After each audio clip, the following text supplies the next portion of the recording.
6 piece tu. Unaingia daily kondoo inaingia ndani hata kuku inaingia. Yeah. 6 piece.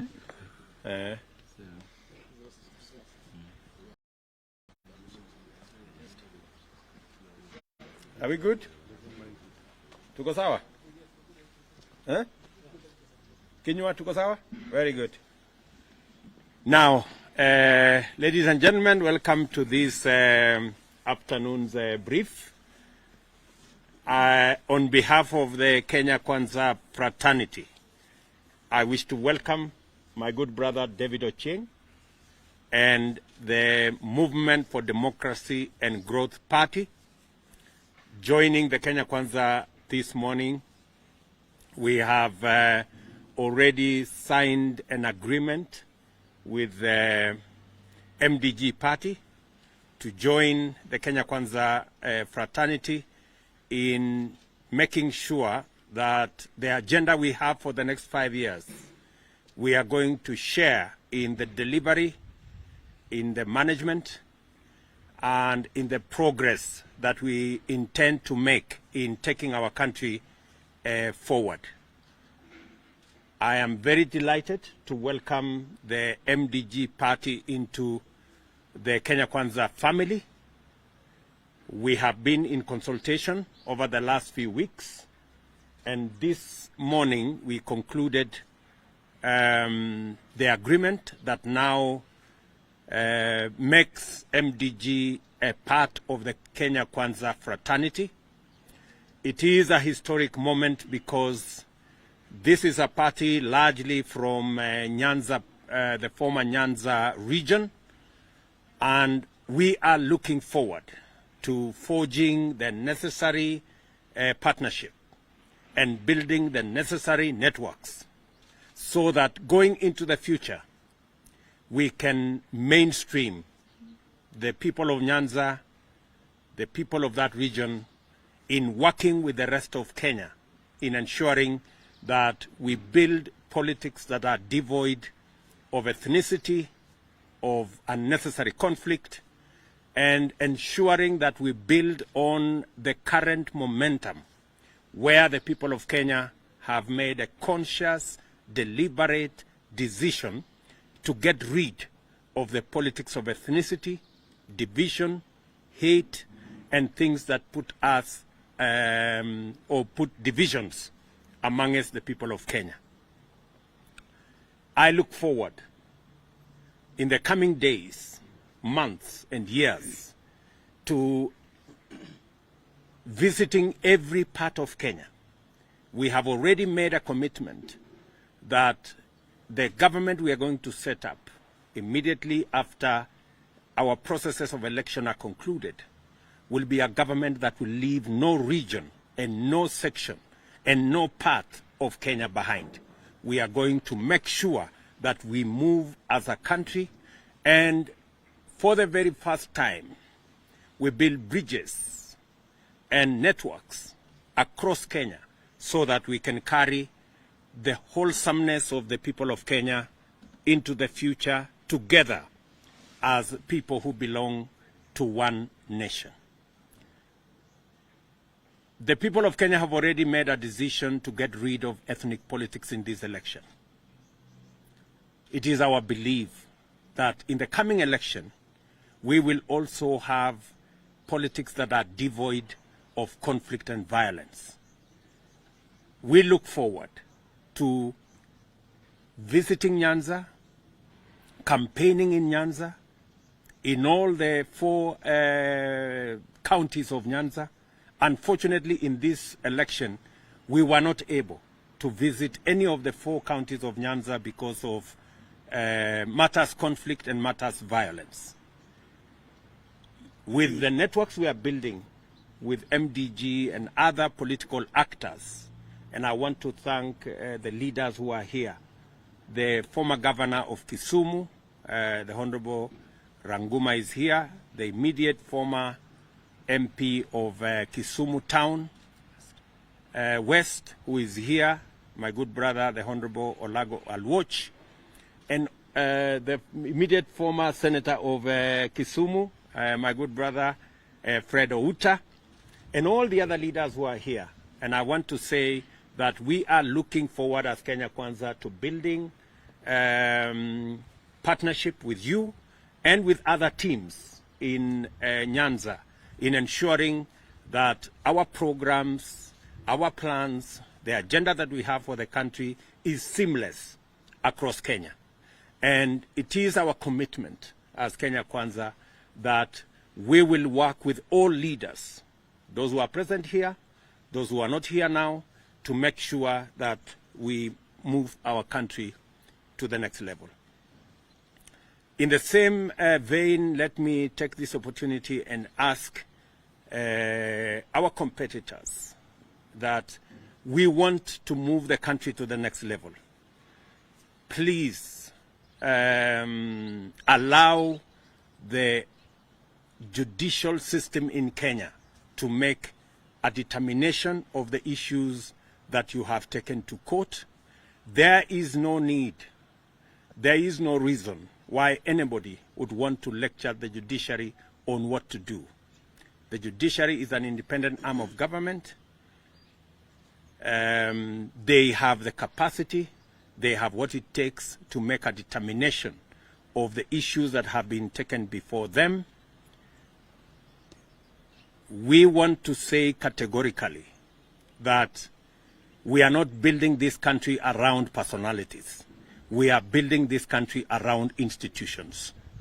And all of us, irrespective of who we are, irrespective of how much power we wield, we must respect institutions. We must build institutions. We are aware that our competitors destroyed the Kivuitu Commission. They destroyed the Hassan Commission. They now are on a mission to destroy the Chebukati Commission. We want to tell them it is not right, and we will not allow them. Because for us to live in a secure, predictable, democratic society, we must build our institutions so that the rule of law overrides the rule of men. And I want to ask all concerned and all of us in this space to give the IEBC its due mandate to do its job.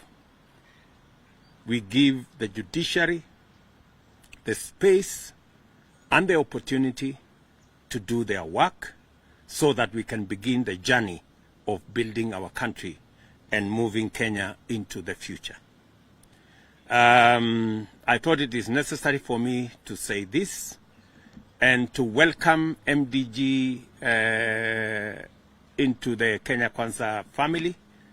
You have my assurance and that of the Kenya Kwanza leadership that you will be an equal member of this family. We're going to work with you, work with the leadership of MDG under my good brother David Ocheng, the party leader, and all the leaders who are here in ensuring that we reach out to every corner of our republic and work with all Kenyans, because it is in working with all Kenyans that we have the best chance to succeed. And let me say thank you very much to all of us here who have come so that we can consummate this relationship and move Kenya to the next level. Asanteni sana. Maybe I will ask my good friend David Ocheng to say something before we finalize this ceremony. So. Thank you so much, Your Excellency, President-elect. I must say that we are very happy this afternoon to be here. And I must tell you that I believe that MDG is the part of the jigsaw puzzle that's been missing in your matrix to govern the country. and that jigsaw puzzle has been found today. And like you said, it's going to be smooth sailing now going forward, because we as MDG believe that most of the things that are in our manifesto, the things that we want to be done to make this country livable, to lower living standards for our people, I mean to make living in this country bearable for our people, to improve agriculture, to improve infrastructure, to ensure that education is as cheap as it can be, lie at the heart of the Kenya Kwanza manifesto. So our coming here today is based purely on finding ourselves in the same policy direction, policy framework, and policy path. And we believe that as a party that is nascent, that is growing, we find umbrage and friendship in Kenya Kwanza, because largely Kenya Kwanza stands for peace, stands for justice, but above all, stands for all of us growing together without leaving anybody behind. We can never, as a country, grow if even a single part of the country, even a single human being in our country is hungry, lacks, or is in want. And I'm impressed by the fact that you've promised us in our discussions that you're not going to leave anybody behind as you go out in implementing the Kenya Kwanza manifesto. Number two, and also most importantly, is that as a country, this need to nurture leaders. As we grow the country, we must move from independence through post-independence into the future. And that future can only be there if there's room for nurturing young leaders going forward. I believe that working with you as a party, working with Kenya Kwanza leadership, and I've spoken to all the other party leaders in Kenya Kwanza, I find myself in a place where I'm going to learn so much how things are done and how they are done well. We believe that Kenya Kwanza believes in running an accountable government, a government that respects human rights and the rule of law, a government that stands for justice. And us as MDG, as we come in, we will continue insisting, like we've done in our discussions, that nothing will be done out of the legal framework. And so even as the cases are in court today, I mean, as David Ochieng, I was elected in Uganda. I'm going to be sworn in next week. Yesterday we saw 45 governors being sworn in. All these elections were done by the IEBC. We cannot pick and choose which results we accept and which ones are wrong. There's only one IEBC in the country. This same IEBC did the elections for all the other seats, including the presidential one. And so I want to urge the country that we only work best if we believe that the institutions that we've set for us are up to the task. We cannot be saying that all the 45 governors and all the 290 constituency MPs and all the MCAs that were elected are good to go. And we saw all the leaders yesterday going for the swearing-ins of these leaders. And then one particular election then becomes what will bring the country down. And to beseech Kenyans that this is not the first time we are seeing a petition going to Supreme Court for decision. Let's wait for the court's decision. Let's accept it when it comes. But I know that there are so many Kenyans again today who their sense of justice is about having their children going to school without being asked to pay school fees. Whose sense of justice is being able to afford to do an x-ray at a hospital without being asked for money. There are Kenyans today who say their sense of justice is being able to just get by getting a menial job to earn 500 shillings in a day. So our sense of justice cannot be only about one thing, election petitions. No. Our sense of justice must spread all over the country and in all spheres of our lives. And so, as we wait for the Supreme Court to make a decision, it's important to remember where we've come from as a country. And that we're just starting to grow our economy from the COVID situation and from the elections. And the peace time that has prevailed since the elections, for me, tells us that our country and our democracy is plateauing. Our democracy is coming to a level where you can't tamper with it.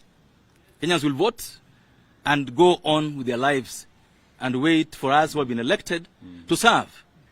And so, as I end this, I want to request all of us who have been elected in these just elections that our job is to serve the country, not to enrich ourselves, not to buy big cars, not to feel good that we are governors or senators or MPs, but to make this election count by ensuring that we meet our end of the bargain, that all that we promised Kenyans are waiting. That tomorrow and next week, and Your Excellency, These are things that we discuss with you. Kenyans are waiting to be able to afford unga, able to afford sugar. Kenyans are waiting that when we go back to school, the children will not be sent back home. And these are things that matter to every Kenyan, and we hope that under our coalition of Kenya Kwanza, we're able to do these things with minimum noise, but making Kenyans feel that you have a government.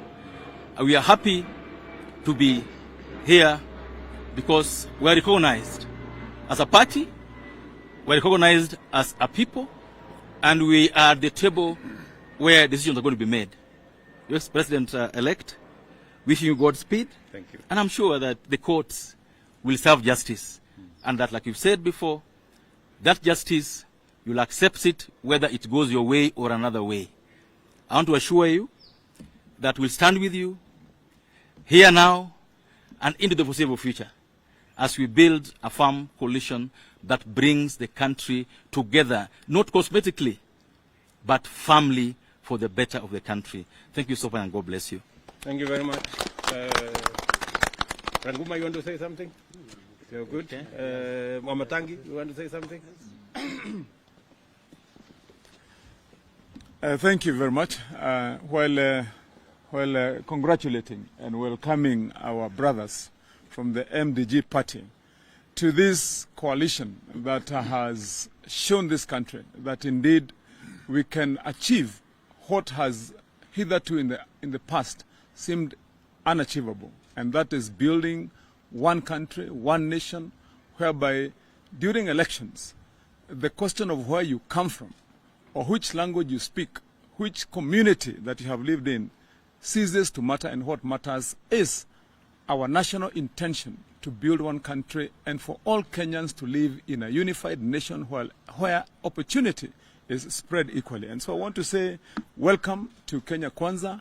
We are the coalition that has opened a new chapter, given this country a new deal, whereby we know that under the leadership of our president-elect, William Samoei Ruto, this country will start to realize the development that should have been in the past many wasted years when there was conflict.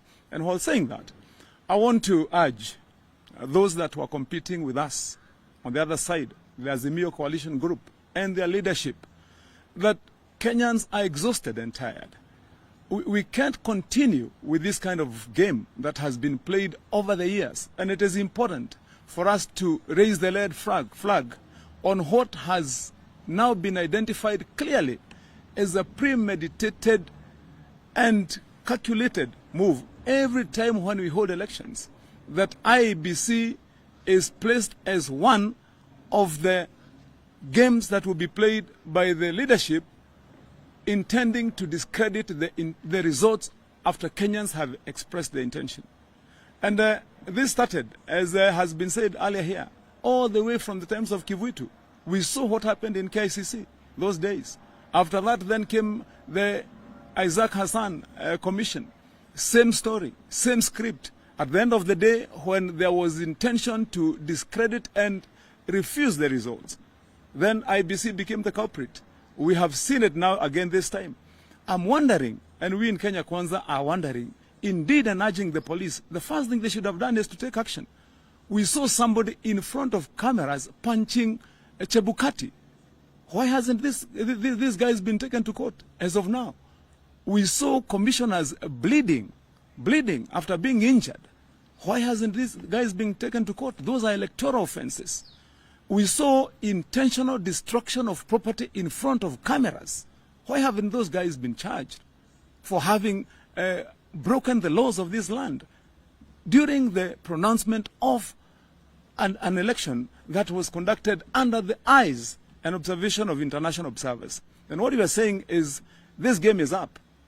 We can't continue to buy this script that IBC becomes the bad guy after the results are out and they don't please one side. And then secondly, it is important for us to tell the country that it is time to move on. It is time to move on. People are ready. Kenyans are waiting. They are holding their breath. They want to go to work. They want to get busy. Our children want to learn in an atmosphere where there is no anxiety. Can we have the breath and exhale that we want because we did our elections, Kenyans went to the polls. They expressed their will. And what we are asking is, because our competitors have chosen to go to our courts of law, then wait for the justice you went to seek in the courts. Don't try to influence the results, the minds, the thinking of the judges who will be sitting. We know and we have had results that have come from the Supreme Court, even many times to the favor of our competitors. They won the last time when they went to the Supreme Court. Why not now? So we are asking you, please be still. Don't interfere with the judiciary. Let the judiciary make its own decision with the matters that you took to court. And we are certain, we are sure that the same results will be what Kenyans expressed during the elections, that they chose one William Samoei Ruto to be the leader of this country, to be the 5th president of the Republic of Kenya. Let us continue that way, and I want to urge all Kenyans. Let's get to work, let's get busy, let's build the nation we want. Thank you very much. Olago, 1 minute. Your Excellency, thank you very much. As you have said, I want to emphasize the agreement signed this morning between MDG and Kenya Kwanza coalition is a lawfully and legally binding instrument which we as a party have been consulting on with Kenya Kwanza, and which contains clauses of respect between the coalition and our party, equality between the coalition leaders and our party, and in which we share the vision of Kenya Kwanza coalition to lead this country forward. We wish to have political tolerance in our country, devoid of violence, devoid of ethnicity. It is important, and that's why we are all here this morning. Your Excellency, thank you for welcoming us, and we want to say that as a party, we look forward to working together with Kenya Kwanza in running our country in the best way that we can. Thank you very much. On behalf of the ladies, yes, Mary. Your Excellency, and please declare that you are the SG. Thank you. Yes, Your Excellency, I am the Secretary General of MDG, and I'm very proud this afternoon, together with my party leader, to bring members of MDG to Kenya Kwanza coalition. Your Excellency, it has not been easy. And I love it when you say that we are coming in as equal partners. We have been treated to very bad scenarios. We've been treated as stepchildren. We've been treated as the outsiders. And I'm very, very proud that today we are coming in a coalition that will treat us with respect, that will treat us with decorum, that will treat us as equal partners. And this afternoon, I'm very happy that MDG has come to the winning coalition, that MDG has come home. I'm very, very proud. And I also want to thank you very much and congratulate you for winning. And I also want to thank you so much for bringing so many women on board as leaders in this country. Thank you very much. The owner of the city, you can conclude for us. Yes. Big man buzzing. Thank you. Thank you very much, Your Excellency. Allow me to take this opportunity to welcome MDG to Nairobi. Now I can be able to do that. Your Excellency, Honorable David Ochieng, who is the party leader of MDG, is a good friend of mine, and we've been talking. And what he said he means when he talks about mentoring young leadership. In 2013, David and I and a group of other MPs, they used to call us underage MPs, started something called Kenya Young Parliamentarians Association, which has grown. He was the Secretary General and I was the chairman. And through that, we've been able to see many more young leaders coming in from across the country. In fact, by the time we were finishing, we had 1,027 MCAs, below 35 elected, and 50 MPs. And so David Ochieng is a man who believes in nurturing leadership. And I want to tell you, my brother, you're at home. In Kenya Kwanza, what you stand for, what you believe in, the things we've debated and discussed over years, will find a home here. This coalition of Kenya Kwanza believes in equalization of opportunities for all Kenyans, regardless of tribe, regardless of ethnicity, religion, but equalization of opportunities and pesa mfukoni. What this country needs today is economic rejuvenation, which is what you believe in, I've discussed with you, which is what President-elect William Ruto and Kenya Kwanza is offering. So you'll find yourselves at home. Feel at home. Karibuni Kenya Kwanza. And I'm grateful I've seen my colleague, City Senator. We used to call each other City Senators in the Senate because we were only 3 of us. And I knew we'd end up together. Welcome, Senator Huta. Of course, my good friend Olago. We were together in the National Assembly. And all the members over here. Karibuni Kenya Kwanza. I think the sentiments that have been shared, I want to associate myself with. That Kenyans have moved on. My people in Nairobi are back in their shops. They are doing their business. Kenyans have been peaceful. It's really unfortunate that over the past now, few days, we've started to see our counterparts in Azimio beginning a narrative of intimidation, trying to threaten the Supreme Court, threatening the IBC, even using violence when we were at Bomas and after on the IBC. We want to say that Kenyans are beyond the days of intimidation. If intimidation and deep state did not give you the election, it will not give you victory at the Supreme Court. This election was decided at the polling stations. More than 46,000 polling stations. We've seen now an attempt to introduce a boogeyman called a hacker. The election was not decided by any portal. The election was not decided in any computer. Unless you're calling the 7 million plus voters who voted for President-elect William Ruto hackers, then we're all hackers. But that decision was made there. And all that the Supreme Court will need to do is just to count, because Chebukati followed the exact steps that the Supreme Court had issued. So let us leave the Supreme Court to do its work. Let's leave institutions to do their work. The future of this country will be built on strong institutions that are respected. So let us stop the intimidation. Let us stop inciting Kenyans. There is only one person by law who is allowed to declare a president-elect. And the president-elect was declared as William Samoei Ruto. He has been gazetted. When you declare yourself the same, you're trying to incite Kenyans. I'm happy that one of the places that has always been an epicenter of violence, which is Nairobi, is very, very peaceful, and people are happy. Yesterday we saw governors taking oath. I also took oath of office. More than 40, I think 45 governors actually took oath of office yesterday. As Honorable Ochenga said, it is the same IBC that conducted that election. So instead of introducing all these boogeymen, trying to intimidate, and we know the good judges in the Supreme Court are people of outstanding integrity, we know that this country has what we call the rule of law. And the rule of law stands above the rule of man and the rule of intimidation. So please, whether it is the interior, people at the interior, and the politicians, let us stop inciting. Let us stop saying that by elections, or rather the suspended elections, must be, run by a certain individual. You cannot choose a referee and then choose the coach. Kenyans have decided, and Kenyans will decide. So, Your Excellency, we are looking forward to the 5th of September when the Supreme Court will issue its verdict, and we will abide by the law. Let Kenyans remain peaceful, and MDG, karibuni sana. Kenya Kwanza coalition, and I'm sure I have the permission of our party leader to say, is a coalition whose doors are open. We want to work with people from across the length and breadth of this country. Our doors are open, and karibuni sana. Thank you, Excellency. Thank you very much, the Governor of the great city of Nairobi. Where are the... Oh, bring them here. I think we can remove this. Okay, unaweza kuondoa hii. Beba hii. Tutampatia hiyo uchukue ingine. Okay.